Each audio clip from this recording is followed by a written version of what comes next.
In the icy darkness of the North Atlantic, a covert operation was underway. U.S. Navy SEALs, America's elite warriors, descended from helicopters onto a Russian-flagged oil tanker, the Bella 1. This wasn't a rescue or a repair mission, it was a high-stakes seizure, executed with precision and nerve.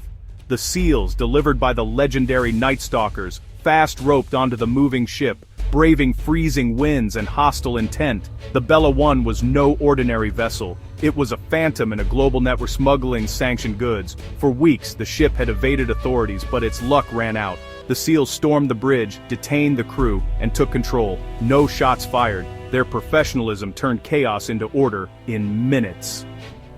The Bella 1, once a ghost ship, was now evidence in a global chess match. This was more than a raid, it was a message to those who profit from evasion.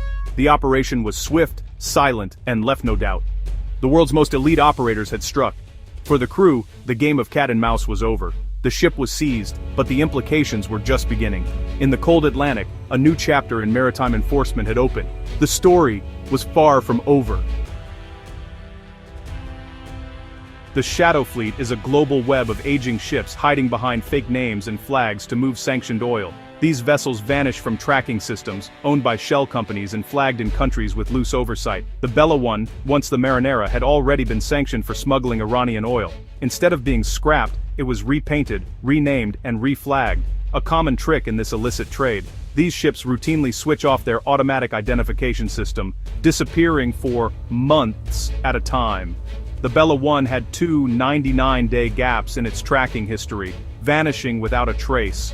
When the SEALs boarded, the ship was empty, but its role in the Shadow Fleet made it a target. Seizing it sent a clear message. New names and flags can't hide you. The US wasn't just after one ship, it was targeting the entire network. The game of maritime hide-and-seek had ended. The rules had changed. The Shadow Fleet was on notice.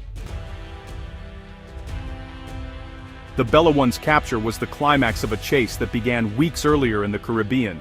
The U.S. Coast Guard first tried to board the ship, then called the Marinera, but the crew fled north into the Atlantic. Intelligence revealed Russia had dispatched a submarine to protect its asset, escalating the pursuit into a tense standoff. U.S. and British navies coordinated, boxing in the tanker and cutting off escape routes. The message: maritime law can't be ignored, even with powerful friends. The SEALs and Night Stalkers were called in for the final move. Elite operators descended from the sky, ending the chase before the Russian escort could intervene. The operation was a checkmate. No submarine could stop it. The Bella 1's run was over. The consequences for evasion were now very real. This was modern maritime enforcement at its sharpest. The world was watching. The rules of the sea had been enforced. The Bella 1 raid was part of a broader U.S. crackdown on the Shadow Fleet. In December, President Trump announced a full blockade on sanctioned oil tankers entering or leaving Venezuela. The U.S. was done with paper sanctions. It was now enforcing them with military power. The operation involved multiple agencies coordinated through U.S. European Command. On the same day as the Bella 1 raid, another tanker, the MT Sophia, was seized in the Caribbean. Two simultaneous strikes sent a global message and nowhere is safe for sanction evaders. The crackdown aimed to disrupt the entire illicit network, not just single ships. Between October and January, 16 tankers loaded Venezuelan oil. Most vanished from tracking, but the U.S. was closing in. The White House vowed to keep seizing these vessels. This was the new normal in the fight against sanction evasion. The U.S. was raising the stakes. The world's Shadow Fleet was now in the crosshairs. The message: evade at your own risk.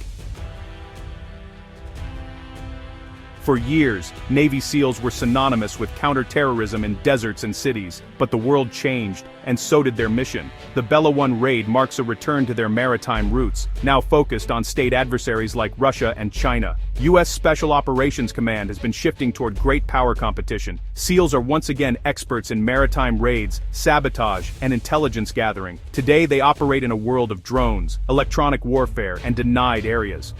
Their role is less about brute force, more about precision and stealth. They identify targets, sabotage enemy assets, and gather intelligence where others can't go. The Bella 1 mission was a showcase. A small team, a strategic impact. SEALs are now the scalpel in a world of sledgehammers. They enforce policy, not just tactics. The future of special operations is global, strategic, and personal. The most valuable weapon remains a well-trained operator. The world noticed when U.S. SEALs seized a Russian-flagged ship.